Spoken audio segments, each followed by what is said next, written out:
Bienvenue pour cette nouvelle séance de la tribune de l'actualité latino-américaine et caribéenne. Alors une tribune dont on dit toujours qu'elle est mensuelle, mais c'est un peu un mensonge puisque nous étions là il y a 15 jours avec Carlos Ominami pour parler de Trump et l'Amérique latine, et nous serons là dans 15 jours avec Denis Merklen pour parler de l'Uruguay et du retour de la gauche au pouvoir en Uruguay. En fait, on s'adapte un petit peu aux disponibilités des intervenants, aux vacances scolaires, enfin on essaie de trouver les dates. Je n'avais pas pensé à regarder le calendrier des matchs de l'équipe de France de football. Nous sommes en concurrence, à la fois avec l'équipe de France de football qui joue ce soir en Croatie et avec le laboratoire de la République d'ailleurs dans une autre salle, mais ça ne va pas nous empêcher du tout d'explorer un petit peu la question du Salvador. Alors, l'actualité du début de la semaine, ça ne vous a pas échappé, hein, nous a offert en fait une transition parfaite avec la séance de la dernière fois. Nous avions évoqué donc l'impact de l'élection de Trump, de l'arrivée de Trump à la Maison-Blanche, puisque on a appris dans la presse que le Salvador de Nayib Bukele accueillait plusieurs centaines de Vénézuéliens qui étaient donc, migrants clandestins aux États-Unis, membres du fameux gang Tren de Aragua au Venezuela, et que donc selon les informations officielles, et donc que Bukele les avait accueillis à bras ouverts dans ces prisons ultramodernes. Donc là, on a une transition qui est toute faite avec effectivement un pouvoir salvadorien qui semble presque naturellement aujourd'hui un allié de la Maison-Blanche dans la nouvelle configuration géopolitique de l'Amérique latine. Alors très concrètement, hein, l'enjeu de cette séance, c'est de décrypter une expérience politique qui a commencé en 2019, qui, on va le voir évidemment, interroge profondément les transformations rapides que peut vivre une démocratie. Et puis l'enjeu, c'est aussi d'aller peut-être un peu au-delà d'un certain nombre de clichés hein, qu'on a sur le Salvador. Le Salvador, c'est un petit pays, vous le savez, hein, un peu plus de 6 millions d'habitants, c'est le plus petit pays d'Amérique centrale. C'est un pays qui est systématiquement associé à un certain nombre de clichés. Donc les clichés, c'est toujours intéressant, parce qu'à la fois, ce sont des clichés qu'il faut déconstruire, et en même temps, les clichés disent toujours quelque chose.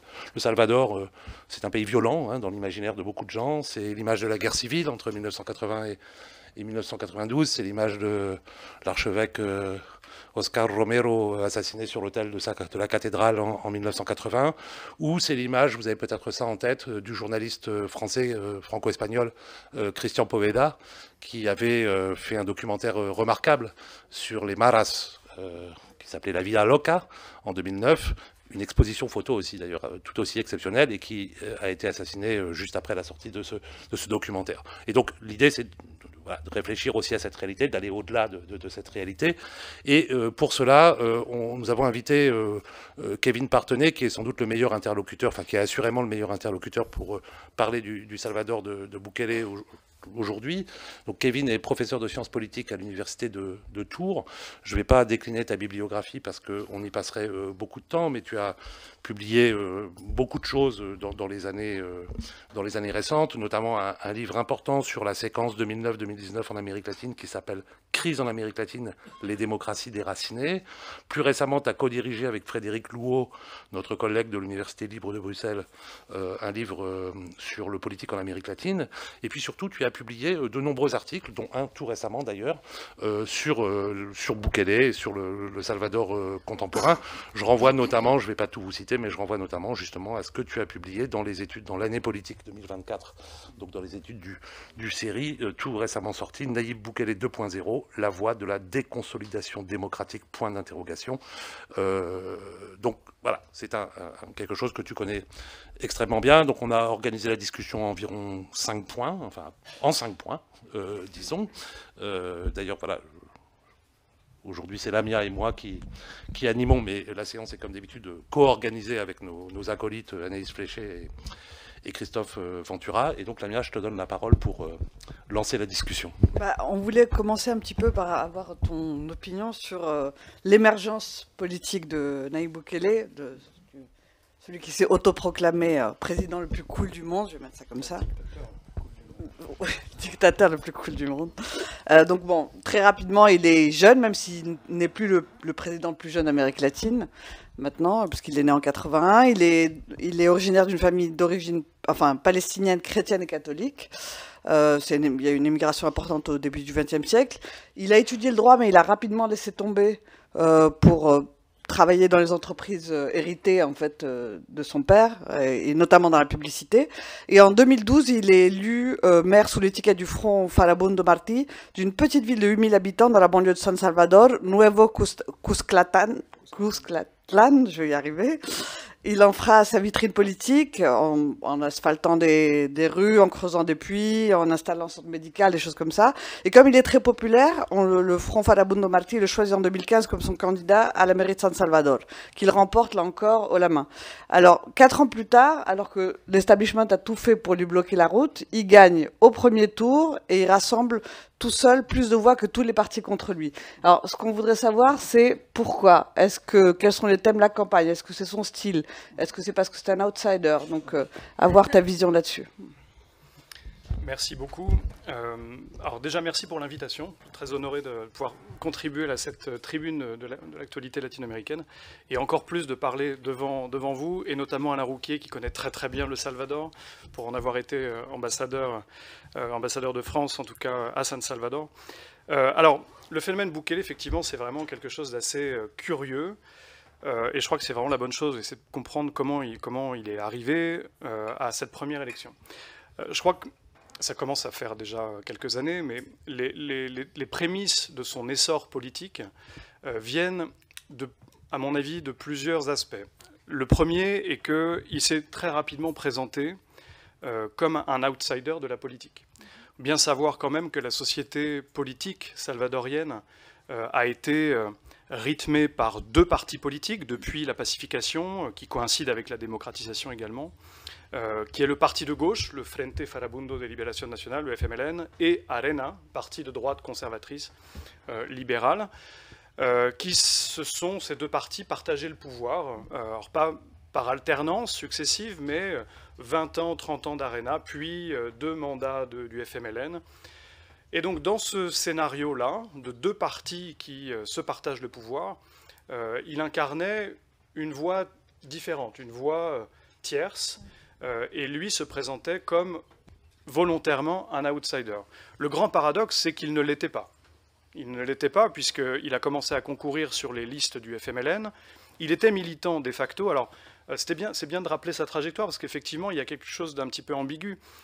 Il a commencé sa carrière politique dans les rangs du FMLN, mais d'un autre côté, c'est quelque chose qui n'est pas tranché, il faudrait discuter avec lui pour ça, mais il a commencé à travailler avec ce parti politique dans la mesure où les sociétés, les entreprises de publicité, et notamment de son père, dans la mesure où ces sociétés-là étaient celles qui faisaient la communication du parti politique. Donc, on ne sait pas très bien si c'est par conviction idéologique personnelle. Enfin, après, avec la suite, on peut se douter à peu près de la réponse, mais on ne sait pas très bien si c'était par conviction idéologique première ou par insertion dans une machine politique préexistante qui lui ont offert des opportunités à un moment donné. Bon, le fait est qu'une fois qu'on a dit tout ça, le fait est qu'il se présentait comme un outsider qui cassait littéralement les codes à tous les niveaux, et notamment sur des niveaux qui sont très symboliques. Très rapidement, il s'est présenté comme cassant les codes de la politique. Je pense que c'est l'image que vous avez à peu près tous en tête d'un jeune homme avec des casquettes retournées qui s'exprime en jean basket sur toutes les télés nationales et qui ne s'embarrasse pas vraiment ni du costume, ni de la cravate, ni des codes de la politique traditionnelle. Ce qui est un peu le cas de Boric, dans une certaine mesure. Ce qui a été le cas de Boric avec la provocation en moins, d'une certaine façon. La provocation en moins, ils partagent cette jeunesse, cette idée de renouveler le personnel politique, mais malgré tout, Gabriel Boric était un militant étudiant de longue date, il connaissait très bien les codes de la politique et il ne les a pas travestis, il ne les a pas contournés, il n'a pas essayé de les utiliser de manière détournée à son avantage, non. Alors que Bukele, oui. Bukele a véritablement été disruptif. C'est un mot que j'utilise justement dans un des papiers, c'est disruptif dans le sens où il construisait son capital politique sur le fait de ne pas incarner, de ne pas représenter cette image-là du politique. Et pour lui, c'était doublement intéressant et stratégique que la classe politique, et ça fait partie de l'ascension, était quand même copieusement critiquée par une multitude, et on pourra peut-être en reparler, multitude d'affaires de corruption. Et donc la classe politique traditionnelle était considérée comme corrompue. C'est-à-dire que classe politique traditionnelle égale corruption, donc faible confiance en termes démocratiques. Donc voilà, il y avait un boulevard qui se présentait autour de la disruption, autour de la figure de l'outsider qui faisait mécaniquement gagner des points à quelqu'un qui plus est jeune, est présenté donc comme un millennials, donc la génération, ma génération d'une certaine façon. Et ça, je crois qu'il a largement capitalisé sur cette dimension-là. Et alors, au-delà du look et de la casquette à l'envers dont tu me parlais tout à l'heure, les thèmes de campagne qu'il met en avant en 2019 ? Alors, les thèmes de campagne sont pas très nombreux, mais il y a la question de la sécurité, notamment beaucoup axée sur la sécurité urbaine. Il a beaucoup mis en avant l'idée de repenser les territoires. Alors, moins le territoire rural, mais les territoires urbains, pour essayer justement de mettre un premier pied dans les structures de la violence, telles qu'elles se déclinent. Alors évidemment, ce programme de campagne-là, alors campagne présidentielle, parce qu'il a eu plusieurs mandats, il a eu ce premier mandat de Nuevo Cuscatlán, puis il a été quand même élu maire de la capitale, San Salvador, avant de concourir pour la présidence. Et donc c'est quand même fort de toute cette expérience de gestion de ville, petite ville périphérique de la capitale, et aussi de la capitale, qu'il a dessiné son plan territorial, on en reparlera tout à l'heure, mais son plan territorial, tourné et articulé autour des questions de sécurité. Donc ça, c'est un premier thème. Deuxième thème, qui a toujours été là, et je soupçonne l'influence de son épouse, qui, elle, est très investie sur les questions de jeunesse, les questions de santé sociale notamment. Il a beaucoup investi sur les questions de santé, sur les questions de jeunesse, justement. Alors ça, c'est quelque chose qui a été au tout début beaucoup mis en avant, et ça avait été beaucoup utilisé aussi par lui, un peu dans une veine populiste malgré tout, mais qu'il n'avait pas voulu toucher ses premiers salaires de maire pour pouvoir le donner, en tout cas que ces salaires soient réinvestis dans des bourses pour les jeunes. Bon, on voit bien que dans une campagne, c'est très payant, évidemment, mais bon, il y a cette dimension-là. Il y avait la jeunesse, il y avait la sécurité, et puis il y avait la question de la corruption, qui était sur le plan politique complètement raccord avec cette idée de se présenter comme un outsider aussi, incarner un visage nouveau, mais qui a une finalité, celle de ne plus de mettre un stop à la corruption. Basta ya, comme on trouve dans d'autres pays, ou justicia ya, au Guatemala par exemple. Que se vayan todos. Que se vayan todos. Même si lui n'a jamais utilisé cette expression-là d'ailleurs, c'est intéressant maintenant que tu le dis, mais vraiment cette idée voilà, de la corruption qui se tape. Alors, il gagne, Lamia l'a dit en introduction, il gagne donc en 2019 avec 53% des suffrages exprimés, 50% d'abstention quand même, si j'ai bonne mémoire. Dès le premier tour, à la tête, je dirais, d'une alliance politique de circonstances, juste organisée pour l'élection. Et alors, comment définir, je dirais, parce qu'on va le voir, il y a deux grands moments, finalement, dans les 6 années qui viennent de s'écouler. Il y a une première séquence 2019-2021 et un vrai tournant en 2021. Alors, comment, d'abord, définir les 2 premières années où il y a une configuration qui est pas complètement évidente d'un point de vue politique, puisque à la fois il a été élu au premier tour, donc avec quand même une vaste approbation, et dans le même temps il n'a pas de majorité parlementaire à ce moment-là, et les 2 partis qui ont structuré traditionnellement le jeu politique salvadorien pèsent lourdement dans l'opposition. Oui. Effectivement, les partis traditionnels continuent à peser beaucoup. Lui a toujours du mal à faire exister son propre parti politique, qui a été interdit, il faut le rappeler. C'est pour ça qu'il y a cette opportunité de coalition et d'autres partis qui l'amènent à la présidence. Il est élu sur les listes de Ghana, un parti de 3e voie, donc ni Arena ni FMLN, mais un parti plutôt centriste, on va dire, Ghana. Gran Alianza por la Unidad Nacional. Exactement. Après un scénario un peu rocambolesque, c'est-à-dire qu'il s'était présenté sur les listes de Cambio Democrático, qui a été annulé par le tribunal constitutionnel, puis il s'enregistre sur les listes de Ghana, il fait la primaire, il l'écrase à 90% et il devient candidat Ghana. Il est élu Ghana, mais très rapidement, bon, et puis c'était transparent d'ailleurs même dès la campagne, qu'il n'allait pas du tout œuvrer pour le parti, ni être le représentant du parti, c'était un candidat libre qui voulait fonder son propre mouvement, Nuevas Ideas.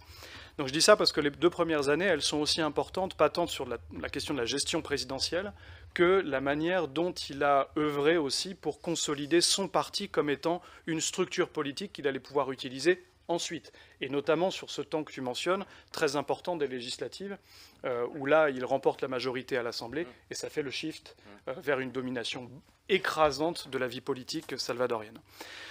Donc 2 années qui sont un peu orientées sur cette question-là. 2 années qui sont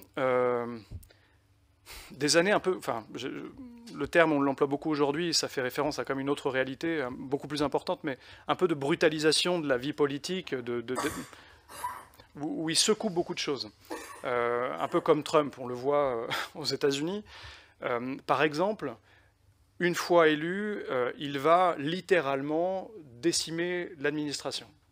Il va devenir assez célèbre, notamment via les réseaux sociaux, en utilisant un hashtag.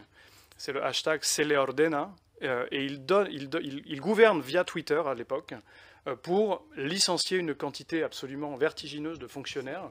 Au nom du népotisme surtout, en fait, voilà. de corruption. Et pour régler ses comptes avec autant le FMLN que Arena, alors c'était plutôt le FMLN qui sortait de 2 administrations au pouvoir, Mauricio Funes et Salvador Sánchez Serén. Et donc il passe beaucoup de temps à nettoyer, dans ces termes, hein, l'administration pour justement se libérer de la corruption, du népotisme, et essayer de construire quelque chose de nouveau. Et les 2 phénomènes s'imbriquent assez bien, c'est-à-dire que, enfin s'imbriquent, sont cohérents l'un avec l'autre, c'est-à-dire qu'il veut construire son parti politique, sa structure politique, mouvement puis parti, et d'un autre côté, il nettoie l'administration de toutes les forces qui sont liées ou loyales aux autres partis traditionnels, FMLN et Arena. Donc la construction de l'hégémonie, elle commence dès le début, là. en fait. Elle commence là, elle commence très tôt, et il y a effectivement un moment, une rupture qui est assez nette, c'est cet épisode où on a, je vais essayer de le résumer de manière très très courte, on a un prêt qui est négocié avec les États-Unis, que le Salvador demande, un prêt de mémoire de 109 millions d'euros, pour pouvoir mettre en place le plan de contrôle territorial, qui est le grand plan de sécurité qu'on a connu par la suite. Et donc à ce moment-là, on est 2020. Février 2020. Ouais. Exactement. Il n'a pas encore la majorité au Congrès, et les députés s'opposent à ce prêt. Donc impossibilité pour lui de mettre en place le plan, le point principal de son programme. Et c'est là où il rentre dans l'Assemblée nationale, accompagné de policiers, de militaires, en donnant vraiment un spectacle, quoi. C'est très théâtral. Il s'assoit sur la chaire de l'Assemblée nationale. Il délivre son message sur la question du prêt qui va permettre d'améliorer la condition du pays, que s'ils ne le soutiennent pas, ce sont des traîtres, justement, parce que c'est le problème endémique qu'il faut régler. Et puis après cet épisode-là, il sombre un peu dans un délire religieux presque, puisqu'il se met les mains comme ça sur la tête, il commence à prier pendant 10 minutes. Et là, effectivement, on sent qu'il y a quelque chose qui se passe. Tous les médias de la planète en parlent. Les observateurs locaux, les représentants diplomatiques aussi s'inquiètent, se mobilisent. À l'échelle internationale, on parle d'un quasi-coup d'État. Les députés sont évidemment très inquiets, mais finalement, le prêt est quand même voté. Et le plan s'est décliné par la suite, on en reparlera encore une fois. Mais là, il y a véritablement un moment de rupture. Est-ce que c'est un tournant autoritaire, justement, qui a lieu à ce moment-là? Alors, il ne se donne pas tout de suite. Pas tout de suite. Il ne se donne pas tout de suite, mais c'est là où on peut commencer à voir de quelle manière Nayib Bukele peut et va gouverner. C'est-à-dire, les codes à l'échelle symbolique, il s'en était débarrassé par sa manière de parler, par son attitude, par la manière dont il avait fait de la politique, mais il avait été respectueux du droit, même s'il l'avait instrumentalisé. Je vous ai raconté un peu comment il était passé d'un parti à un autre pour être président, mais on va dire que voilà, le cadre constitutionnel était respecté. Là, c'est la première fois où cette ligne rouge est franchie. Et effectivement, à partir du moment où les règles constitutionnelles sont dépassées, contournées, comme dans beaucoup d'autres pays, on peut se dire légitimement qu'on peut s'attendre à peu près n'importe quoi. Et au renfort de cette attitude, c'est ce que tu disais tout à l'heure, il y a le Covid. Le Covid qui arrive, donc mars 2020, on en fêtait l'anniversaire il y a quelques jours du confinement, et là ça met évidemment tout sous cloche, mais ça va donner des ressources aux leaders autoritaires de manière générale, ça dépasse le Salvador, mais en tout cas pour Nayib Bukele, parce qu'ils vont pouvoir, ces leaders et lui en particulier, utiliser l'état d'urgence, l'état d'exception, pour pouvoir s'affranchir justement d'une quantité de règles constitutionnelles liées aux libertés civiles, liberté de circulation, liberté d'expression, qui va littéralement mettre sous cloche justement toutes les critiques qui pouvaient être formulées, les voix dissidentes, et forcer, un peu comme un bulldozer, l'application de sa politique sous des traits clairement autoritaires. Mais tout ça dans un contexte de popularité qui ne s'est jamais démenti. Ça, c'est quand même important de le souligner. Même je voyais le dernier baromètre Latinobarometro, pardon. Pour la 2e année consécutive, il apparaît comme le chef d'État le plus populaire, la personnalité, même devant le pape François, dans la région. Ouais. Donc, quels sont les ressorts de cette popularité d'abord, et puis comment ça s'articule justement avec cet autoritarisme? Ouais. Alors, clairement, il y a 2 choses. La première chose qui contribue à cette popularité assez exceptionnelle, c'est la manière dont il est parvenu à s'adresser à la population de manière quasi directe. Ce qu'ont entrepris un certain nombre de leaders populistes dans la région, qu'on a bien connus, qui ont l'ambition de ne pas passer par les forces intermédiaires, mais qui s'adressent directement à la population. Alors au Venezuela, c'était je ne sais plus comment on appelait ça, les télématinales, ou Allo Presidente, voilà, Allo Presidente. Il y a eu AMLO et ses sabatinas, enfin, la Mañanera, pardon, décidément, voilà. Je vais rester sur le Salvador. Et pour le Salvador, c'était Twitter. Via Twitter, il s'est adressé à tout le monde de manière directe pour dire ce qu'il faisait, comment il faisait. Et c'était une nouvelle manière de faire de la politique. Je veux dire, très, très clairement, l'usage des réseaux sociaux, de cette tweet diplomatie ou façon de faire politique. Il a plus de 5 millions de followers, en fait. Oui, mais c'est colossal. Toute la population. C'est colossal. Alors, très internationalisé, mais c'est colossal. Et ça a eu un impact majeur pour sa campagne, notamment s'adresser aux jeunes, gagner les voix des jeunes, qui a énormément compté. Et puis, voilà, gagner en popularité parce qu'il paraissait, par ce biais, il y a 1000 critiques qu'on peut formuler sur ces outils, mais par ce biais-là, il paraissait comme quelqu'un d'accessible, qui changeait justement un peu les codes, beaucoup plus direct, plus en lien avec les citoyens, et ça le rendait populaire. La deuxième chose, c'est que, et c'est tout le paradoxe du cas Bukele, c'est qu'effectivement, on peut aujourd'hui le voir sous des traits autoritaires, mais il a réussi, ça on ne peut pas le nier, il a réussi, pour le moment en tout cas, à régler un problème endémique dans le pays, c'était le problème de la violence. Et le fait qu'on puisse en parler au passé aujourd'hui, c'est quand même quelque chose d'assez extraordinaire, parce que quiconque a été au Salvador, quand même se rappelle à quel point ce pays était une société complètement fermée. Où il était difficile d'aller juste marcher dans la rue. Voilà. Et donc, pour tous les Salvadoriens, c'était le problème principal, prioritaire, qui avait des implications sur tous les aspects de la vie. On pourrait raconter 1000 anecdotes ici, mais ce n'est pas trop l'objectif, mais ça avait une imprégnation quotidienne de tous les individus du pays. Et il a réglé ce problème-là. Donc au travers de son plan de contrôle territorial. Oui. En 2 mots, c'était quoi? Alors, le plan de contrôle territorial est un plan... Enfin, je te pose la question autrement. À quel prix, oui. Par rapport à l'état de droit, a-t-il réglé ce problème? Au prix des droits de l'homme, au prix de des libertés civiles, au prix du droit, du respect des personnes, notamment sur les procédures judiciaires, liées notamment aux conditions d'emprisonnement, aux emprisonnements sans procès, sans traduction devant la justice. Fait d'ailleurs qu'il assume, il a eu quelques mots dans une interview à la BBC il y a quelques temps où il disait, bon, si on ne faisait pas d'erreur, la justice ne servirait pas à grand-chose. Hein. Et regardez, il a même parlé de la France. Il dit, quand vous mettez des gens en prison en France, il y a certaines personnes que vous relâchez parce que vous êtes rendu compte que vous avez commis une erreur. Nous, on a mis en prison 83 000 personnes. Forcément, on a commis des erreurs. Alors, il se réfugie derrière ça pour masquer et un peu mettre sous le tapis les questions des droits, justement. Bon. Mais c'est clairement au prix du respect des droits de l'homme à très nombreux égards. Et tout ça, donc c'est un plan en 6 phases qui a été mis en place. Celui qu'on connaît le mieux, c'est évidemment la construction de ces méga-prisons, notamment la prison qu'on connaît aussi le plus, c'est la Sécotte, hein, qui est une prison qui a vocation à mettre donc, en cellule les gens qui sont accusés de terrorisme ou d'actions les plus violentes contre l'État, et qui fonctionne littéralement en vase clos. Le système des prisons salvadoriennes ne fonctionnait pas jusqu'à la construction de celle-ci, dans la mesure où c'était de véritables passoires, où les mareros justement continuaient à faire leur business, entre guillemets, depuis les prisons, parce qu'ils avaient téléphone, et ils pouvaient faire à peu près tout ce qu'ils voulaient. Et là, ces prisons-là sont des vases clos, c'est-à-dire que rien ne sort. Aucune communication, personne ne peut rentrer, hormis les forces... Retailleau va demander des tuyaux, alors, du coup. Oui, il faut s'en inquiéter d'ailleurs. Mais parce qu'effectivement, c'est... On peut poser la question comme ça, mais enfin, on devrait plutôt la poser à la fin de la discussion, mais c'est pas grave.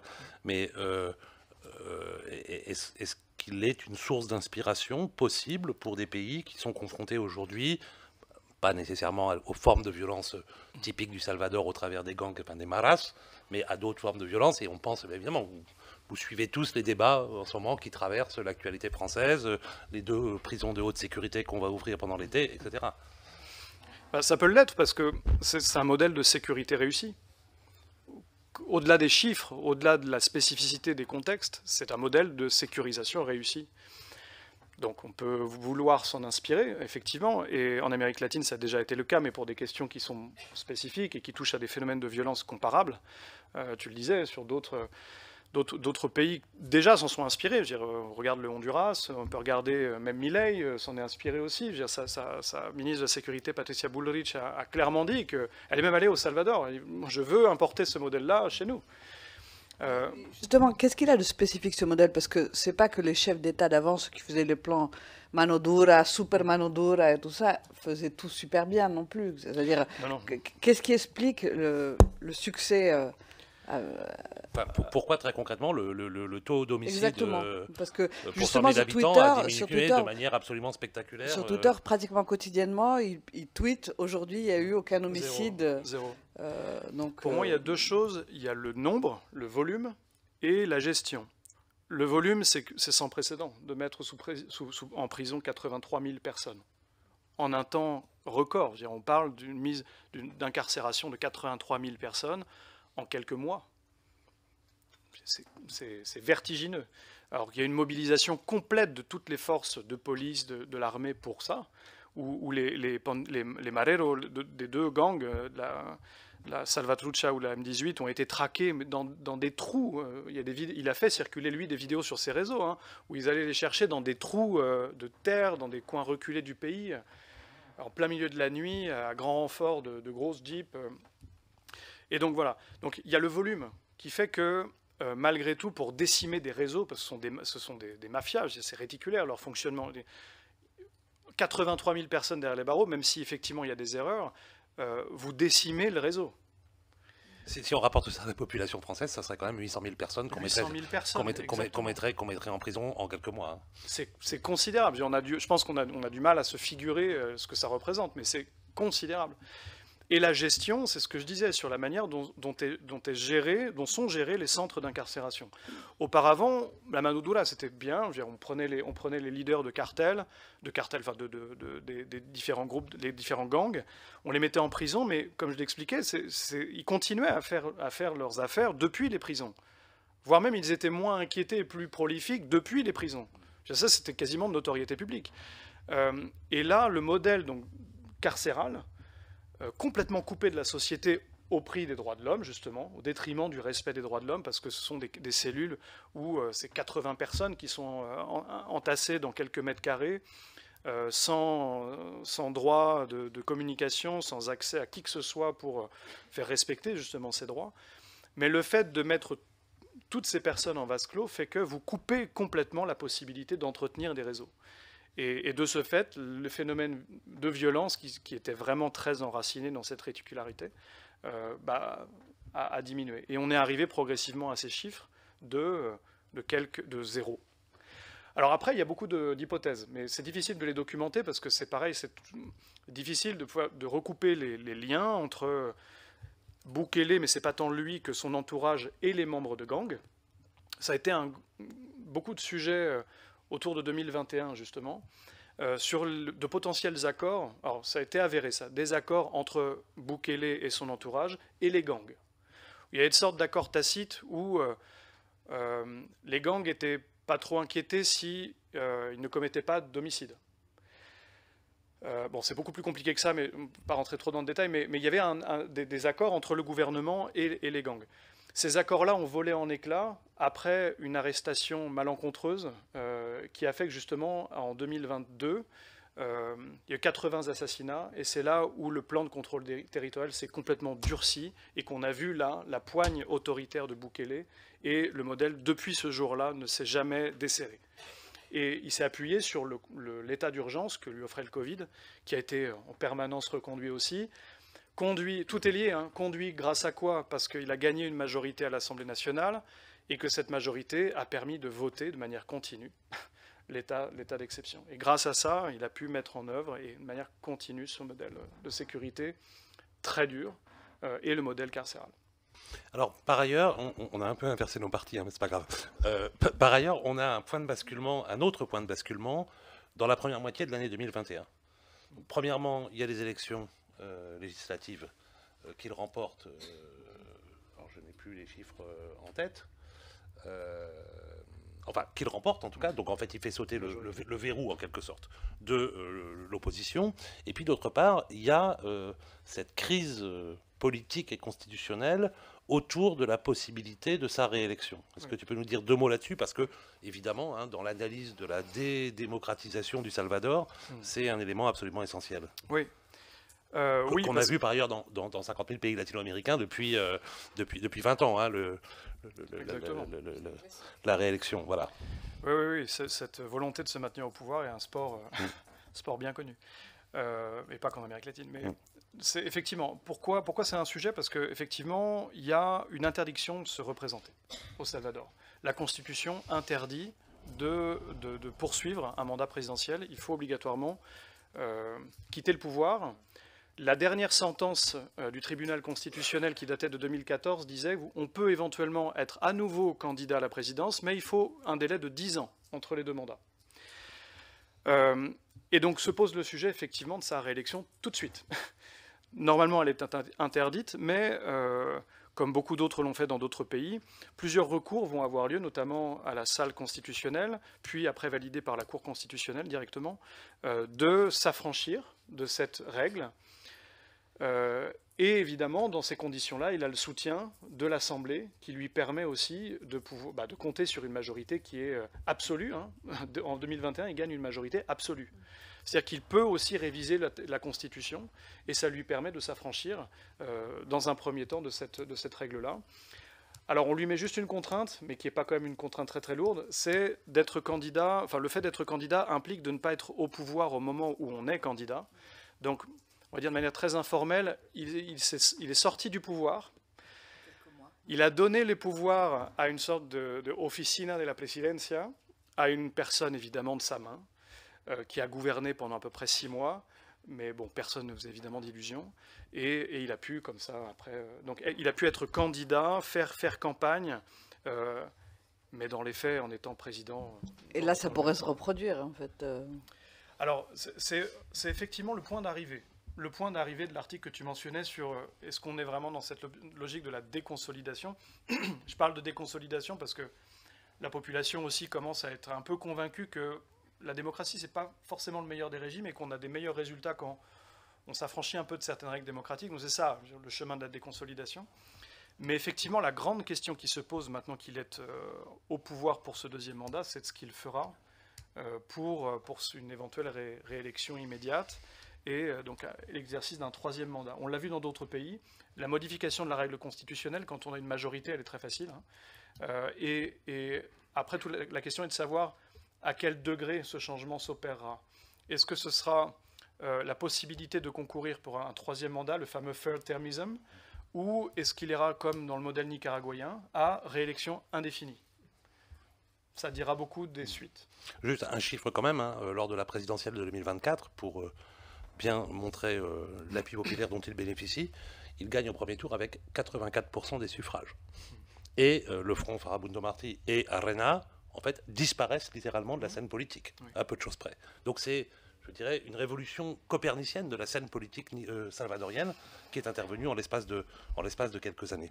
Juste, vas-y.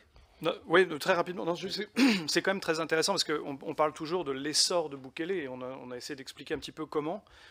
Il ne faut pas déresponsabiliser l'opposition non plus. Un peu comme dans l'histoire vénézuélienne. L'opposition a sa responsabilité dans cette affaire-là. Et Arena, autant Arena que le FMLN ont une responsabilité dans la mesure où, face à un phénomène politique écrasant, ils n'ont pas réussi à trouver les forces de l'union, de l'unité, de la cohérence nécessaire pour venir constituer juste une force politique d'opposition. Je ne dis même pas combattre Bukele, parce qu'il était tellement au-dessus de la mêlée que pour cette réélection-là, c'était juste pas possible. Les résultats de la sécurité faisaient que c'était difficile de le déloger.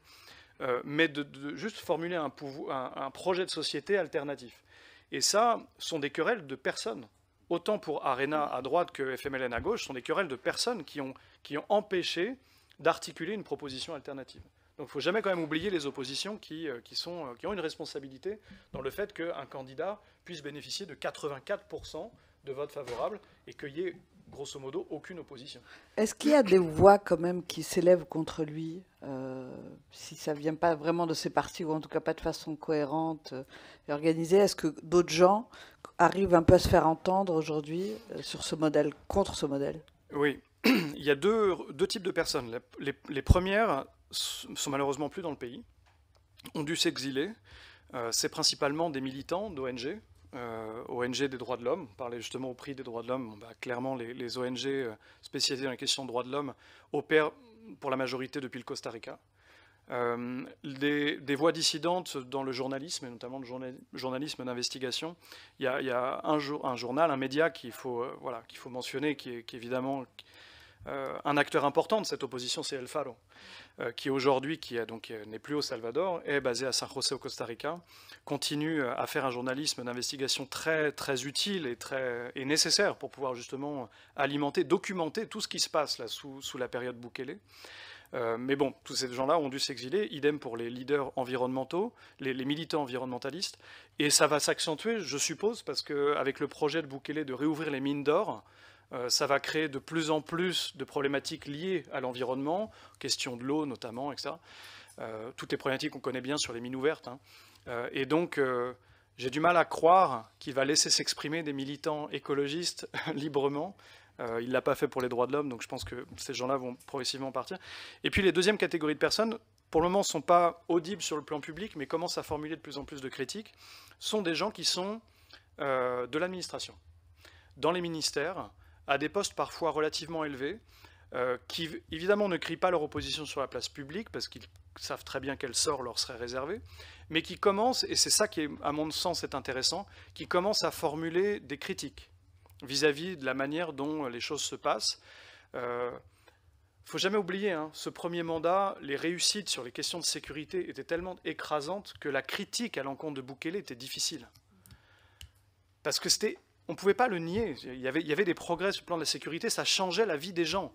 Et donc les ministères, les directeurs de ministères, même haut placés, avaient toujours ces aspects-là à mettre en avant. Et voilà.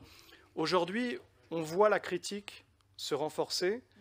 On voit, alors c'est à bas bruit, c'est évidemment à bas bruit, mais les commentaires sur justement cette gestion autoritaire, sur le fait que à ces postes-là, ils n'ont plus la liberté de parole, qu'on leur impose des choix, qu'il y a certains choix qui sont tellement écrasants, qui veulent tellement être rapides, qu'il y a aussi des incohérences dans la gestion des affaires publiques. Bon, ça c'est des choses qu'on ne voyait pas et qui aujourd'hui existent. Est-ce que ça deviendra public? Est-ce que ça va se renforcer? Sous quelle manière? Bon, c'est difficile à dire pour le moment, mais ça commence à exister. C'est ça qui est intéressant. Alors, le temps passe et il y a encore quelques thèmes qu'on voudrait évoquer avant de donner la parole au public. D'abord, peux-tu nous dire quelques mots de sa politique économique? C'est clairement un libéral, économiquement, oui. Et c'est d'ailleurs, là c'est plus l'économie, en même temps qu'il est relativement conservateur sur un plan sociétal. Qu'est-ce que tu peux nous dire rapidement là-dessus? Alors, en bon président d'un petit pays au petit marché, petit pays parce que petit marché, économie dépendante aussi d'un géant voisin, effectivement, il n'y a pas d'autre solution que de parier sur les relations extérieures, le commerce.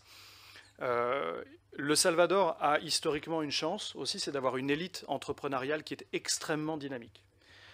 Qui rayonne à l'échelle régionale centra-américaine, mais aussi régionale sud-américaine et plus largement latino-américaine. Donc les ressorts de l'économie ouverte, du commerce, sont quelque chose effectivement d'extraordinairement important. Donc sa politique économique, elle est libérale dans le sens où c'est promotion des exportations et investissement, essayer d'aller chercher des investissements directs à l'étranger, mais pas eux vers l'extérieur, mais les recevoir. Et puis, bon, il y a aussi, alors ça c'est la base, mais c'est classique et il n'y a rien de très surprenant vis-à-vis de ça. Il faut quand même aussi, sur le volet économique, rappeler tous les bénéfices qui viennent des remessas, donc des ressources qui sont envoyées par des citoyens salvadoriens vivant à l'extérieur, qui contribuent pour beaucoup au budget de l'État et qui sont d'une part non négligeables pour l'économie. Mais sa politique économique, pour en revenir, elle est très classique. Là où il y a eu des éléments très disruptif, pour rebondir sur les éléments de tout à l'heure, c'est deux aspects. L'intensification du tourisme, qui a été un ressort utilisé sans équivalent sous son administration. Pourquoi ? Parce que les conditions étaient aussi plus réunies. Quand vous sécurisez le pays, avant, un étranger pouvait quand même difficilement sortir dehors, comme je disais tout à l'heure. Quand il n'y a aucun homicide, et qu'il apparaît comme étant le pays le plus sûr des Amériques, parce qu'il a des statistiques qui sont plus favorables que même les États-Unis, vous pouvez réattirer du tourisme. Et donc ça a été non négligeable. Il s'est en plus spécialisé, ça va peut-être faire sourire, mais sur une diplomatie touristique particulière, qui est le surf. Pour ceux qui ont la chance de connaître le Salvador, vous savez qu'il y a de très beaux spots de surf, notamment El Tunco, qui était un spot mondialement reconnu. Donc sur le Pacifique. Pacifique, exactement, le Pacifique. Et il a construit en fait une ville, City Surf, il l'appelait comme ça, littéralement, où il a modifié toutes les infrastructures du pays pour pouvoir parvenir directement de San Salvador jusqu'à ce spot-là. Et tout ça n'est pas négligeable, parce que c'est pas juste du surf, faire venir des gens qui aiment le surf. Non, c'est qu'il a tout de suite pu organiser des événements mondiaux. Il a accueilli les championnats du monde de surf. Tout ça donne une visibilité au pays, une vitrine. Donc c'est une politique économique orientée vers le tourisme, mais qui a des ambitions diplomatiques plus larges, qui est de redorer le blason du pays, de donner une autre image du pays sur la scène internationale, et casser ces clichés que tu évoquais tout à l'heure. Le Salvador, pays gangréné par la violence, où vous allez vous faire assassiner au coin de la rue. Non, désormais, c'est le pays où vous pouvez venir surfer. Et le deuxième aspect, où vous pouvez utiliser des bitcoins. C'est le deuxième aspect. Mais ça a quand même moins bien marché, quoi, en fait. Clairement, ça ne marchera plus, parce qu'il y a quelques jours, exactement. Le prêt du FMI qui vient d'être contracté a interdit l'usage, en tout cas par l'administration publique, du bitcoin. Et il s'était fait fort justement de l'appui, de la crédibilité du gouvernement pour dire, regardez, c'est pas dangereux. L'État a même investi dans les bitcoins. Il y a une réserve qui est de plus de 500 millions en bitcoin, réserve de l'État. Désormais, ils sont coincés par le prêt du FMI, qui interdit ça. Donc ça va s'arrêter. Enfin, je ne sais pas comment ça peut continuer. Je ne sais pas si ça va s'arrêter, mais je ne sais pas comment ça peut continuer. Mais ça a été une niche qui a été investie, qui est une politique économique en soi, c'est-à-dire essayer de créer une alternative. C'était aussi faire le buzz diplomatique, c'est se trouver une niche diplomatique pour exister dans la face du monde. Les petits États n'ont pas 1000 ressources, et donc la communication, essayer de trouver quelque chose d'un petit peu original, comme ça permet de faire ça. Et donc le Bitcoin a été de ces ressources-là. Mais effectivement, il y a eu des pertes également, c'est tellement instable qu'il y a eu beaucoup de pertes économiques, et puis là, avec cette question du FMI, ça va être problématique. La question économique de manière générale, et je termine là-dessus, n'a pas été au centre du premier mandat. Ça a été vraiment la sécurité. Et il fait aujourd'hui de la question économique le cœur de son deuxième mandat. Son discours de prise de pouvoir, d'inauguration, a été du début, de son premier mot jusqu'au dernier mot, orienté sur les questions économiques. Et il a été d'ailleurs assez dur, parce qu'il a dit que, comme la sécurité, il allait falloir accepter que pendant les années à venir, des medicinas samagras allaient devoir être acceptées par la population, parce qu'il voulait faire un choc économique. Comme Trump actuellement, en fait. Comme Trump. Mais c'est son modèle. Je veux dire, les relations, on en parlera peut-être aussi, les relations avec Trump et l'entourage de Trump est très, très, très étroit. Alors justement, c'était le deuxième point que je voulais aborder. Donc on y va à grands traits, mais et en matière de politique internationale. Donc vis-à-vis des États-Unis, évidemment, on a déjà quelques idées, quoique Trump vient d'arriver. En fait, avant c'était Biden. Vis-à-vis de la Chine, peut-être. Sur un point que tu connais extrêmement bien, vis-à-vis des autres pays centra-américains. Où en est l'intégration centra-américaine? Nulle part, tu vas me dire. Et puis, très rapidement, même si on a peu de temps, comment s'est-il positionné sur les deux grands conflits qui ont marqué les dernières années, à savoir Russie-Ukraine et puis Israël-Gaza? Oui. Beaucoup de questions. Et beaucoup de thèmes. Alors non, mais c'est passionnant.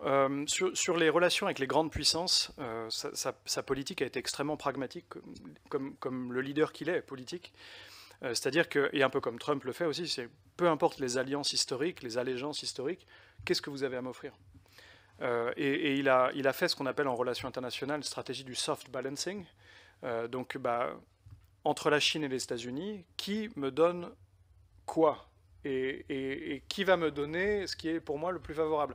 Vous, c'est ça, lui me donne plus. Donc, et on l'a vu beaucoup pendant le Covid, où il a constamment joué entre les États-Unis, la Chine, et il a mis en scène sur ses réseaux sociaux, toujours sur Twitter, il mettait en scène l'arrivée sur l'aéroport de San Salvador des avions chinois qui débarquaient avec les vaccins. Et c'était le message à Biden. Regardez ce que la Chine fait. Si vous voulez être présent, continuer à être présent chez nous, envoyez vos vaccins. Et puis, voilà. Donc le soft balancing a été vraiment une stratégie.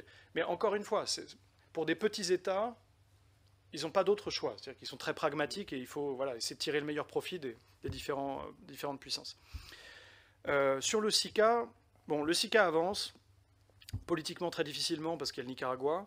Il avance sur le plan technique, il y a de la régulation qui avance, mais sur des questions ce qu'on appelle techno-fonctionnelles, un rythme assez fonctionnaliste.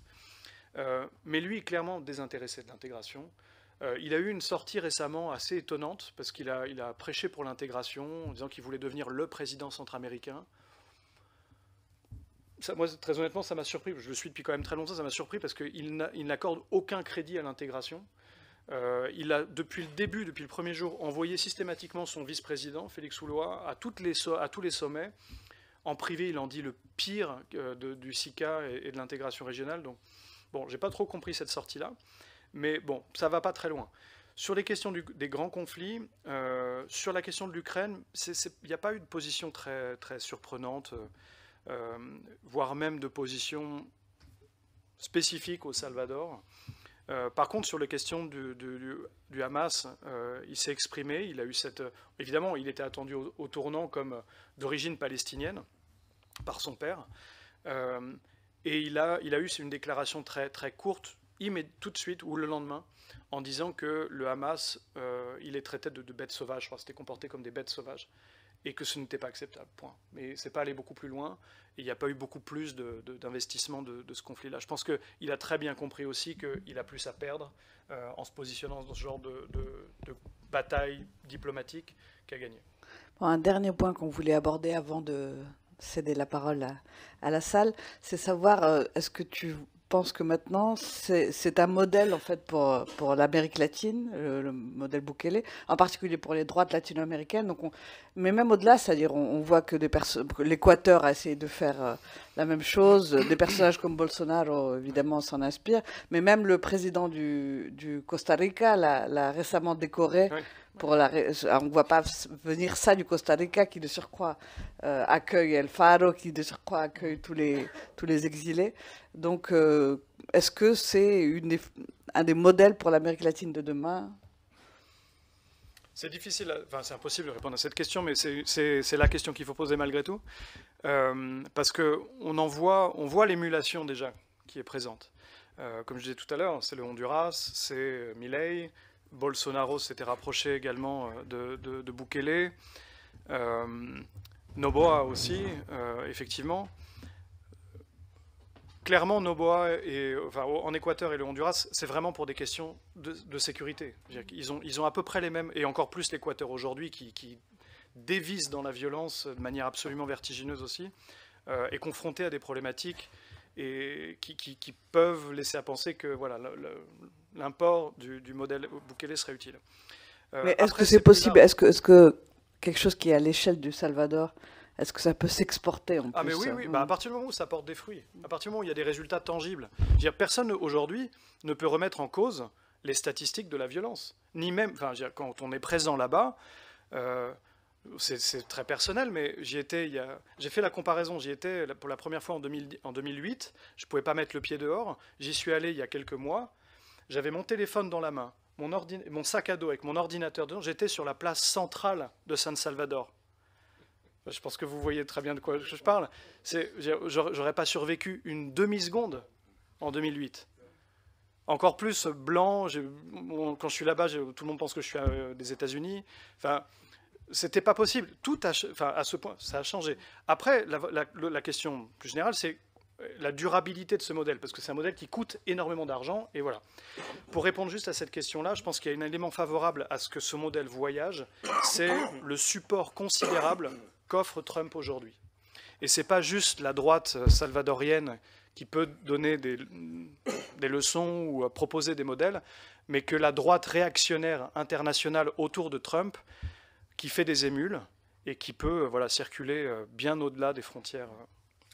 Juste encore une dernière question justement sur la durabilité du modèle. C'est 83 000 Salvadoriens qu'on a mis en prison très rapidement, parfois en dehors de toute procédure judiciaire. Ils vont y rester combien de temps? C'est quoi le projet? Le problème, c'est ça, c'est qu'il n'y a pas de projet. Il n'y a aucun projet quasiment de réinsertion. Et imaginer un modèle carcéral sur l'infini, c'est pas tenable, c'est pas tenable. Et je rappelle que le fameux prêt qui avait créé toute cette tension à l'Assemblée nationale, pour mettre en place initialement le plan de contrôle territorial près des États-Unis, c'est 109 millions d'euros. Il est très largement épuisé, ce prêt-là, pour faire juste dans le fonctionnement routinier du modèle carcéral, construire les méga-prisons. Et puis, alors, après, les conditions font qu'il ne doit pas dépenser beaucoup pour chaque prisonnier. Et c'est pour ça qu'il accepte aussi des prisonniers de Trump. Parce que il va toucher 20 000 $ par an, en fait. 20 000 $ par prisonnier reçu, c'est une manière très indirecte, largement insuffisante, on sera d'accord avec ça, mais c'est une manière de mettre de l'argent dans le modèle pour que ça tourne. Et clairement, on voit déjà les prémices du fait que c'est pas tenable dans la durée un modèle comme ça. Alors, on va ouvrir la... Excusez-moi.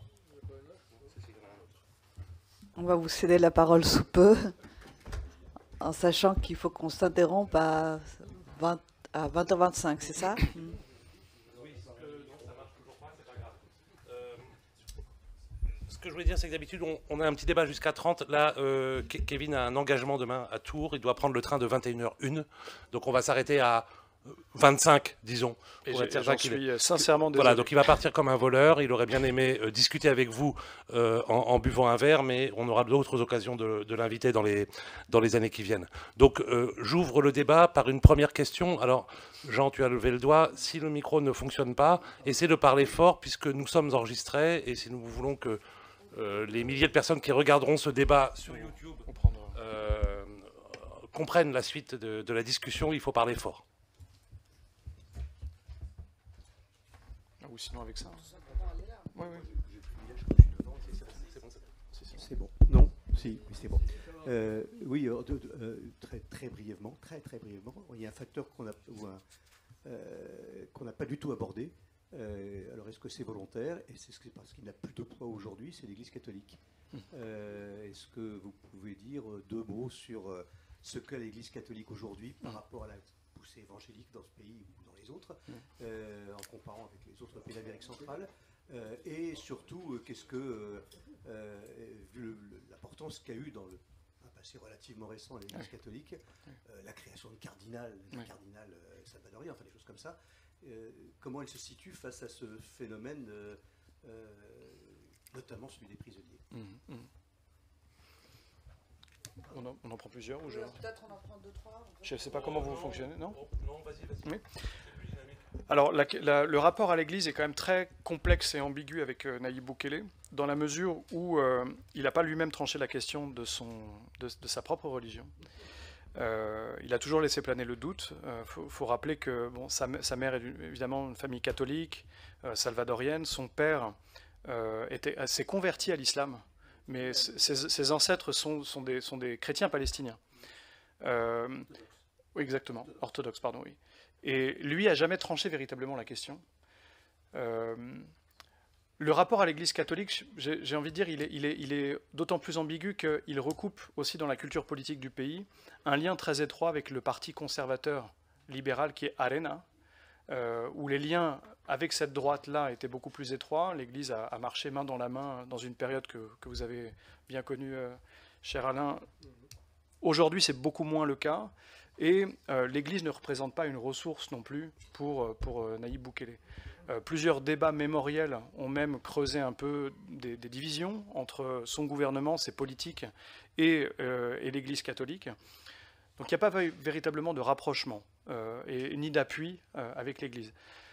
Sur la question des évangélistes, je crois qu'au Salvador, et de manière assez surprenante, on est vraiment dans un contexte qui est considérablement différent de pays voisins comme le Guatemala, où les évangélistes ont beaucoup moins prospéré au Salvador qu'ils n'ont pu le faire justement au Guatemala, où on constate des dynamiques politiques assez similaires et proches de ce qu'on trouve au Brésil, par exemple, où l'Église évangéliste s'est tellement développée, a réussi à s'immiscer dans tellement de réseaux de politiques, mais aussi à proximité de l'armée, arrive à avoir une influence politique qui est considérable. Au Salvador, on n'est pas du tout dans le même schéma. Vous expliquez pourquoi. Alors là, je ne saurais absolument pas, parce que ce n'est pas des questions... J'avoue, la religion, ce n'est pas quelque chose que j'ai beaucoup creusé sur le terrain centra-américain. Mais on est, en tout cas, ce qui est indéniable, c'est qu'on n'est pas du tout dans le scénario de pays voisins. Et que lui, l'Église catholique, il en a eu recours... Enfin, la religion, il y a eu recours dans des moments un peu de théâtralisation, comme je l'évoquais tout à l'heure, à l'Assemblée nationale, quand il se met à prier. Bon. Une sorte de mystique qui accompagne ces gestes-là, mais d'appui sur l'institution que peut représenter l'Église catholique, pas véritablement en tout cas. Jusqu'à aujourd'hui, mais ça peut changer, on l'a vu nombreuses fois avec Daniel Ortega notamment, qui s'appuyait très longtemps sur l'Église catholique, se marie même, puis finalement voilà, tire à balles réelles sur des églises où sont réfugiés des militants. Ma question, elle porte sur des thèmes qu'on n'a pas trop abordés. Je pense notamment sur les questions de sécurité, c'est un succès, c'est indéniable. Mais si on parle niveau de vie de la population, taux de pauvreté, taux de chômage, vous parliez des jeunes au tout début, notamment de son salaire qui versait pour les bourses des jeunes, ou même au niveau des infrastructures du pays, est-ce qu'il y a des améliorations notables sur ces questions-là ou pas encore ? Effectivement, très bonne question. Et la corruption, rapidement. Ah, c'est une autre question. Alors, je prends par l'aspect le plus simple, peut-être, les infrastructures. Là, il y a clairement un impact assez notable sous son administration sur des infrastructures dites stratégiques qui contribuent à dynamiser le tourisme, qui contribuent aussi à dynamiser l'activité économique. Ce sont l'agrandissement de l'aéroport, en l'occurrence, la construction de ports, avec l'appui de la Chine, ce coup-ci, l'agrandissement de certains ports pouvant accueillir de plus grands navires avec plus de containers et donc dynamisant les relations économiques et commerciales. Les routes, qui sont aussi d'une certaine façon un succès, mais en tout cas qui permettent de mieux connecter la Union, par exemple, avec San Salvador, ou permettent d'accéder à la côte pacifique beaucoup plus rapidement depuis San Salvador, encore une fois vecteur de tourisme et d'intensification d'activité économique. Donc ça, oui, il y a clairement eu du changement. Sur la structure de la société, notamment les questions de pauvreté, d'extrême pauvreté, c'est le coin obscur de son mandat qui est en lien direct avec cette idée qu'il y a une hyper-concentration sur les questions sécuritaires premier mandat et qu'aujourd'hui, les questions économiques sont le cœur du deuxième mandat. Parce que clairement, ça n'a rien changé. On a toujours des mêmes poches d'extrême pauvreté et de pauvreté. On a des difficultés pour une grande partie de la population à avoir un emploi qui soit formel, parce qu'il y a une part d'informalité, de l'emploi informel dans ce pays, dans ces pays centra-américains qui est considérable, qui dans certains pays pèse pour la moitié de l'économie, hein.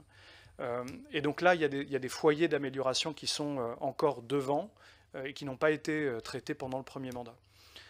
Ce sont des chantiers qui sont uniques, qui vont être conditionnés par la capacité à faire fleurir l'économie salvadorienne. Moi, je suis assez pessimiste, pour vous le dire très honnêtement, parce que le prêt du FMI qui vient d'être contracté n'apporte pas forcément d'horizon très favorable. On l'a vu, si on compare de nombreuses expériences de prêt du FMI, il y a comment le dire, il y a une contraction de l'État qui est assez relative, qui est assez violente, avec des choix, notamment sur la contraction des déficits publics, qui se fait au détriment justement de croissance pour la plupart des cas, et qui empêche de faire de la redistribution, et donc de faire sortir des gens de la pauvreté, c'est de dynamiser la classe moyenne. Ce que tous les pays de gauche ont fait au début des années 2000, ils ont fait de la redistribution. Le Salvador, via ce prêt du FMI, je ne vois pas comment il pourrait faire de la redistribution. Il y a les programmes sociaux, donc j'ai peine à croire qu'ils puissent faire sortir beaucoup de gens de la pauvreté, de l'extrême pauvreté. Et la corruption, j'ai pas répondu. Sur la corruption, oui. Parce que sur laquelle il est attaqué aussi. Oui, il est attaqué parce qu'il est très attaqué aujourd'hui sur de l'enrichissement personnel, sur le premier mandat notamment. Attaqué à juste titre, parce que si on regarde son patrimoine en début de mandat et aujourd'hui, bon, il n'y a pas photo, hein. Il est désormais propriétaire d'un nombre absolument considérable, j'ai plus les chiffres exacts en tête ici, mais il a étendu son patrimoine terrien notamment, de manière assez considérable. Il a je ne sais pas combien d'entreprises d'exportation de café, qui, comme Trump d'ailleurs, il fait de la publicité pour son café depuis la Casa Presidencial, un peu comme Trump avec les Tesla aujourd'hui. Des propriétés immobilières aussi, qui se sont étendues dans différents pays. Donc bon, c'est vrai que, après, s'agissant de la corruption, c'est extrêmement difficile de dire dans quelle mesure la corruption aujourd'hui s'étend. Il y a tout à penser qu'effectivement, les ressorts de la corruption qui existaient sous le FMLN et l'ARENA sont aujourd'hui également existants sous son administration, et que, en fait, rien n'a changé. Et le népotisme aussi. Et le népotisme, voire plus, oui. Merci pour votre exposé. Une question, on a vu qu'il y a des résultats spectaculaires dans le domaine de la violence et de la sécurité, mais est-ce que dans le domaine de la lutte ou des réseaux liés à la drogue, qui impactent tous les pays d'Amérique latine sans exception, est-ce que le pays est épargné en termes de réseaux, de consommation, de alliance avec les cartels mexicains, colombiens, voire équatoriens? Oui. Est-ce que le pays, quels sont les résultats, ou est-ce que vous pouvez en dire un mot, s'il vous plaît? Le pays n'est pas épargné, parce qu'on reste toujours sur la route classique de ces ressources illicites, alors qui empruntent des routes différentes, en revanche, aujourd'hui, plutôt par la mer. Quoique le Salvador, ça a toujours été plutôt par la mer, d'ailleurs, parce que ça partait du Nicaragua jusqu'au Guatemala, plutôt par la mer que par les terres, et même que l'aérien. Donc ça, je veux dire, le pays continue à être touché. C'est difficile de savoir dans quelle proportion, parce que, bon, par définition, ce sont des phénomènes informels, que tous les ports qui sont en grande construction, justement, aujourd'hui, sont des passoires, littéralement, pour faire circuler ce genre de marchandises-là. Pourquoi on peut dire que le pays n'est pas épargné? Parce que les données qui sont au départ et à l'arrivée restent les mêmes. Donc on ne voit pas comment le pays qui est sur la route serait épargné par les phénomènes.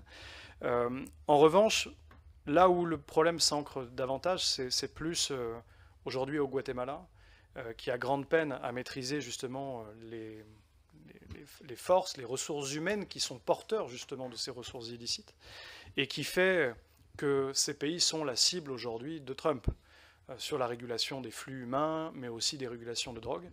Donc je crois que s'il y a un problème aujourd'hui, c'est plutôt au Guatemala qu'au Salvador. Le Salvador a réussi à se détacher relativement de ce problème-là, mais ce n'est pas pour autant que le problème est réglé. Ça, très loin de là. Je me permets de poser moi-même une question avant de vous donner la parole. Est-ce que le bilan en matière sécuritaire a fait diminuer les départs migratoires du Salvador vers d'autres pays? Oui, et ce qui est le plus intéressant, c'est qu'on a une vague inverse. On a, avec l'amélioration, malgré tout, alors je disais que les poches de pauvreté extrême, ça ne s'améliore pas, mais malgré tout, les gens qui avaient déjà migré, qui étaient aux États-Unis par exemple, ont commencé à entreprendre le chemin du retour. On a vu dans les dernières années beaucoup de Salvadoriens quitter les États-Unis pour se réinstaller au Salvador. Alors l'horizon de Trump a probablement joué aussi pour cela, mais aussi les questions de sécurité, la capacité à pouvoir vivre de manière beaucoup plus tranquille dans ce pays. Et on a vu un ralentissement des sorties. et une petite vague de rentrée. Donc je crois que le schéma migratoire salvadorien, alors il ne s'inverse pas, hein, très loin de là, mais de par les grands changements qui ont eu lieu, et surtout sur le plan sécuritaire, on a vu des évolutions de ce point de vue-là. Effectivement, je dirais, il y a quand même beaucoup de sorties n'étaient pas liées qu'à l'économie, mais c'était tout simplement la possibilité de pouvoir continuer à vivre chez soi, quoi. Laisser sa famille en sécurité et pas être en prise avec les gangs. Quand on parlait de ces degrés de violence qui étaient considérables et qui infusaient le quotidien, je me rappellerai toujours de ce père de famille qui m'avait dit un jour « J'espère que ma fille ne sera pas trop belle ». Parce que très clairement, ça posait un problème. Si les enfants, notamment ma fille, étaient trop belles, clairement, le seul horizon pour lui de garantir l'intégrité physique de sa famille, c'était de partir. On en était dans des extrêmes, dans ces extrêmes-là. Donc là, voilà, le fait juste de pouvoir vivre sans crainte de se faire tuer, ça change considérablement déjà le rapport qu'on a à son propre pays. Merci beaucoup pour la présentation. Tout à l'heure, tu as expliqué qu'il y avait un certain mécontentement qui commençait à monter, notamment parmi les fonctionnaires. Alors, qu'en est-il du système de justice? Parce que quand même, il faut rappeler que l'état d'exception implique de donner des pouvoirs de justice aux forces armées, enfin à la police, etc. Et qu'en fait, l'appareil de justice actuellement est complètement en fait mis de côté. Donc, puisque on peut être emprisonné sans procès ou quasiment. La deuxième chose que je voulais te demander peut-être de commenter, c'est le fait que Bukele ait quand même expliqué qu'au Salvador, il n'y a pas eu de guerre. Il a remis en question le fait même du conflit armé qui a quand même duré un certain temps. Et la troisième question, c'est sur la bonne santé de l'économie du Salvador. Est-ce que le fait de vouloir réouvrir les mines n'est pas un aveu de devises qui se font demander de manière assez pressante, en fait? Bien sûr, en 2 minutes. Sur la justice, c'est effectivement très compliqué, mais depuis 2021, si je ne me trompe pas, un moment où, en parallèle donc, de la prise de majorité, l'arrivée d'une majorité absolue à l'Assemblée, il a renouvelé les magistrats du pays, ce qui avait été très, très mal perçu justement comme étant une mesure hautement autoritaire déjà à cette époque-là, comme aussi une sorte de dilution de séparation de pouvoir. Aujourd'hui, les magistrats sont quand même très favorables et très liés à la personne de Bukele, ce qui rentre en compte justement dans ce récit progressif alors, il y a 1000 termes qu'on utilise de déconsolidation, de démocratisation, mais de recul de la démocratie, dans la mesure où la séparation entre le judiciaire et l'exécutif n'existe quasiment plus, voire plus. Et là, effectivement, ça pose de majeurs problèmes, mais plus à ce niveau-là. Et on le retrouve beaucoup, voilà, pour les magistrats, à la Cour constitutionnelle. C'est les raisons pour lesquelles, je le disais tout à l'heure, il a pu se représenter. Ce n'est pas un changement de la Constitution, parce qu'il y avait des procédures qui n'étaient pas, au moment où c'était nécessaire, faisables, mais c'est par des sentences, donc des procédures ad hoc, validées par des magistrats qui permettent de contourner, donc le tribunal suprême électoral, la Cour constitutionnelle, etc. Donc effectivement, il y a de gros problèmes liés à la justice, et c'est un des aspects pivots de ce recul de la démocratie. Sur les questions de mémoire, je crois qu'il a été pris à son propre jeu aussi sur cette question-là. Il a voulu, dans un élan de populisme, faire la transparence sur la période de la guerre, sur les crimes qui ont été commis. Et je crois qu'il a très très rapidement compris que c'était éminemment plus compliqué que ça et qu'il allait y laisser beaucoup de plumes. Donc il a fait marche arrière, et sur ce sujet, c'est tout ce qu'il ne fallait pas faire en réalité. Donc il y a eu des éléments symboliques qui étaient assez traumatisants pour une grande partie de la population. Et aujourd'hui, le sujet mémoriel est quasi inexistant, c'est-à-dire qu'il ne s'exprime plus, il n'y a plus rien, il y a eu des choses même qui ont été, voilà, qui ont été effacées. Pour l'affaire la plus récente... Pardon ? Je dis, il y a des persécutions politiques aussi. Oui, bah en plus... Les ex-combattants notamment. Oui, bien sûr, oui, en plus. La dernière question que j'avais suivie quand j'étais sur place, c'était la disparition. Il avait effacé le portrait de Monseigneur Romero sur l'aéroport. Et ça avait réavivé justement un débat. Alors, il s'était pas excusé du tout, parce qu'il ne s'excuse jamais. Mais il n'est pas le seul, effectivement. Mais il avait argué que le portrait n'avait pas été effacé, mais il avait été déplacé, sauf qu'on ne sait pas où. Et donc, bon, voilà. Mais effectivement, bon, c'était un sujet sur lequel je pense qu'il n'était pas préparé lui-même et que, pour le moment, qui est laissé de côté. Sur les mines d'or, je crois que ça traduit une seule réalité qu'on connaît bien en Amérique latine, c'est la dépendance aux ressources. Face à des économies fragiles, des économies dépendantes. En l'occurrence, là, encore une fois, petit marché, dépendant pas forcément des ressources, mais dépendant d'économies extérieures, notamment les États-Unis. Bah, si vous voulez casser ce schéma de la dépendance, il n'y a pas 36 façons. Soit vous trouvez une niche qui vous permet d'avoir un effet de levier absolument vertigineux, et ça n'a ni été le cas du tourisme jusqu'à présent, ni le cas du Bitcoin jusqu'à présent. Bah, la ressource, c'est de réouvrir des mines. Et on retombe sur le fléau des ressources et des minerais. Voilà. Donc c'est un calcul, on va dire, qui est très critiquable avec notre lecture environnementaliste des choses, critiquable tout court. Dans un pays qui a peu de ressources, c'est un choix, j'ai envie de dire, de manière peut-être un peu provocante, mais qui est pragmatique, parce que des ressources, il n'y en a pas beaucoup. Et si vous voulez casser la dépendance, des leviers, des outils, des stratégies, il n'y en a pas non plus beaucoup. Par ailleurs, ça reste critiquable sur 1000 aspects liés à l'environnement, c'est évident. Mais pour moi, je l'interprète comme une stratégie très pragmatique, en fait. Très, très pragmatique. Alors, encore 2 questions, peut-être 3, mais a priori quand même plutôt 2, désolé. Assez rapides avec des réponses rapides. Bonsoir, je vais poser une question rapide du coup. Il y a une loi qui a été polémique, c'est celle concernant la réduction des municipalités. Ça n'a pas été une réduction, ça a été carrément une division, je crois. Vous connaissez mieux le sujet que moi, mais ça a été divisé par 5. En fait, ma question est simple. Il est passé de 246 à 52. Voilà. Au 42. Quel était l'objectif de cette mesure ?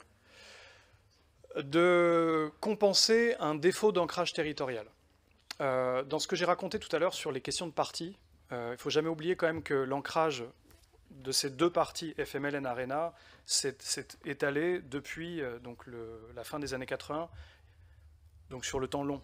Il y a un ancrage territorial qui est extrêmement important. Je veux dire, dans les villages où vous étiez, les familles de tradition sont des familles Arena, des familles FMLN, elles sont connues. Je veux dire, il y a plus qu'un ancrage territorial, il y a un ancrage familial, voilà, c'est très présent. Aussi successful, pardon pour l'anglicisme, mais aussi performant qu'a été le modèle Bukele, en donnant des résultats, devait arriver un moment où il devait s'ancrer territorialement. Il y a une question politique, si vous n'êtes pas ancré territorialement, il y a un moment où ça va bloquer, quoi. Et le fait de réduire, en fait, c'est pas tant réduire que de redécouper le territoire différemment. Donc un redécoupage administratif différent, bah, c'était tout simplement de créer les conditions d'un découpage territorial favorable à son mouvement politique, compte tenu de la géographie politique. Et ça a été un pari réussi, puisque clairement, il a remporté une quasi-majorité partout, avec des municipalités qu'il a toutes gagnées. Donc c'est 100%. Hein. Et voilà, ça donne un ancrage, ça donne l'ancrage territorial, la légitimité territoriale dont il avait besoin. Oui, une petite question. Et s'il y a 83 000 prisonniers, ça signifie aussi qu'il y a 160 000 parents de prisonnières et de femmes, frères, enfants, amis, copains, etc. C'est-à-dire une partie pas négligeable de la population qui sont liés aux gens qui sont en prison. Ça n'a pas créé quelque type de contraintes ou de contestations, je veux dire, comme on a dans toutes les régions où la mafia est très présente. Non, et merci pour la question, ça permet de préciser une chose qui est quand même très importante que je n'ai pas évoquée, c'est que ces familles de personnes incarcérées ont subi des menaces. Et ça, c'est un facteur important pour expliquer qu'il n'y ait pas de contestation, parce qu'on pourrait très légitimement penser que à tous ces ces personnes qui sont dans l'entourage des gens qui sont incarcérés, bah, ça commence à faire quand même pas mal de monde. Mais malgré tout, non. Et il y a des exemples très, très clairs qui nous montrent quelle est la machine qui se met en place. Il y a eu plusieurs épisodes au tout premier moment de la sécotte, où des mères notamment voulaient aller voir leurs enfants pour apporter nourriture, médicaments, ou venaient tout simplement se plaindre à la police du fait que, j'ai un exemple en tête, c'est un enfant, enfin un jeune qui avait besoin d'un traitement assez lourd, et sa mère avait quand même exprimé assez fortement ses inquiétudes en disant « mais vous faites rien, mon fils a besoin de son traitement ». Et en réalité, ce qui se passe, c'est que ces gens ont des problèmes ensuite. Le père, en l'occurrence, avait perdu son emploi, avait été licencié juste après. Et c'est pas des phénomènes isolés, c'est des choses qu'on a pu documenter à de très nombreuses reprises. Les gens qui se sont exprimés, qui ont critiqué les conditions d'incarcération, qui ont exprimé le fait qu'ils n'avaient pas d'informations, que c'était pas bien, qu'il n'y ait pas de procès, sont des gens qui ont connu des torts d'une manière ou d'une autre par la suite, soit en perdant leur emploi, soit en ayant voilà, des menaces, en disant qu'ils n'allaient pas pouvoir avoir accès à tel service, service de santé par exemple, bon. Donc ça se traduit de multiples façons, mais ça explique aussi quand même assez largement pourquoi il n'y a pas plus de contestation. Bonjour, vous avez mentionné qu'il y a eu un changement par rapport au système des prisons, qu'avant les mareros, ils avaient un certain contrôle sur les prisons, non et qu'ils pouvaient mener leur commerce à partir de ces prisons. Et donc comment Bukele il a réussi à transformer, comment les gardes, ils ont pu, je suppose qu'ils étaient corrompus d'une certaine façon, aussi le commerce de ces prisons, comment Bukele a repris contrôle sur les prisons. Alors il y a eu deux stratégies. Je parlais tout à l'heure d'une sorte de nettoyage, entre beaucoup de guillemets, ce ne sont pas mes termes, mais de l'administration. Il y a eu aussi le même exercice dans la police, qui avait des ramifications avec certains partis politiques, parfois très étroites, et qui de ce fait étaient un peu perméables à certaines logiques de corruption.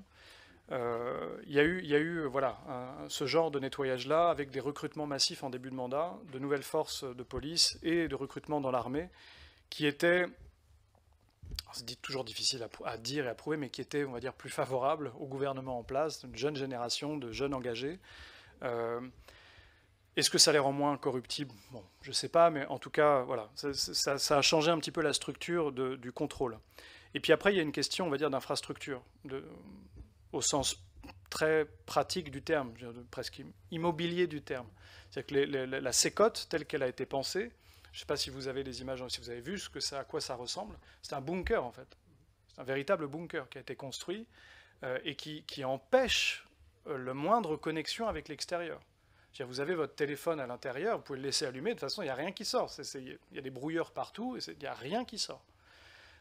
Donc ça, je veux dire, d'un point de vue très mécanique, je ne suis pas expert en IT, mais je suppose que quand même ça joue un rôle important, quand auparavant, dans les prisons, juste on pouvait utiliser un téléphone et puis contacter un tel en disant va tuer telle personne parce que elle nous a trahis ou elle n'a pas fait ce qu'elle devait faire. Vous n'avez aucun contact possible.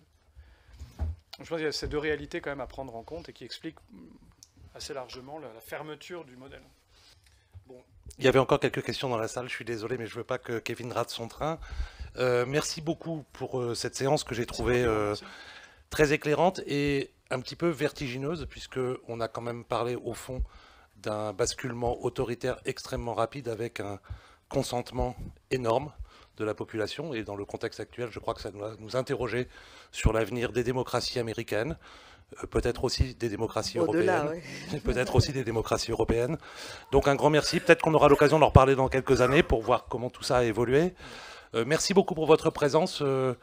D'habitude, on se dit toujours que sur les petits pays, on a parfois du mal à attirer du public. Et il y avait 69 personnes ce soir, donc je trouve ça très très bien. Nous sommes très contents. Et nous vous invitons donc à venir dans 15 jours, le 3 avril, pour parler d'un autre petit pays, mais dans une configuration complètement différente, qui est très démocratique pour le coup, qui vient de vivre une alternance de la droite vers la gauche, l'Uruguay en l'occurrence, avec Denis Merklen, directeur de l'Institut des hautes études d'Amérique latine. Donc on vous attend exactement dans 15 jours. Merci beaucoup et merci Kevin. Merci à vous. Merci beaucoup. Ah bah non, mais c'est des questions, c'était super bien préparé. Non, mais c'est des séances, je ne sais pas si tu étais là sur la Colombie en septembre avec Mathilde Dalin, c'est des séances